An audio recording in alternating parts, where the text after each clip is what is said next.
Channel of Vadodara.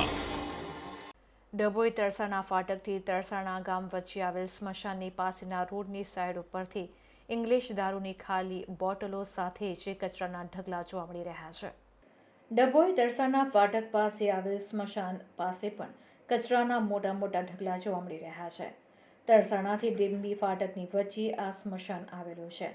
સ્મશાન જવાના મુખ્ય રસ્તા પર જ કચરાના મોટા મોટા ઢગલા અને ખાલી દારૂની બોટલો જોવા મળી રહી છે. શાંતિથી જીવતા લોકોને મર્યા બાદ પણ ગંદકીનો સામનો કરવો પડી રહ્યો છે. સ્ટેટ હાઈવેના અધિકારીઓને નગરપાલિકાનો આ હદ વિસ્તાર હોય તો શરમમાં ડૂબી મરવું પડે. અધિકારીઓને સમગ્ર લોકો માટે આખરી મંજિલ કહેવાતા સ્મશાનમાં આવી ગંદકી જોવા મળે તો શહેરમાં ગંદકી કેમ ન હોય તેને લઈને ચર્ચાનો વિષય બન્યો છે. આ ડભોઈ બોડેલી હાઈવે હોય જેને લઈને દારૂના શોખીનો પણ આ સ્મશાનમાં પીવા માટે બેસી જતા હોય તેવી લોકચર્ચા ચાલી રહી છે.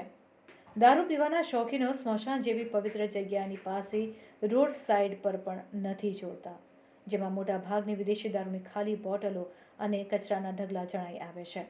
ત્યારે ડભોઈ તરસાણા ચોકડીથી 1 કિલોમીટરના અંતરે આવેલા સ્મશાન પાસે આ પ્રકારનું કૃત્ય કરતા તેઓને ઝડપી પાડવા ડભોઈ તરસાણા ચોકડીથી 1 કિલોમીટરના અંતરે આવેલા સ્મશાન પાસે આ પ્રકારનું કૃત્ય કરતા તેઓને ઝડપી પાડવામાં તંત્ર સફળ થશે કે નહીં તેવી લોક ચર્ચાએ જોર પકડ્યું છે.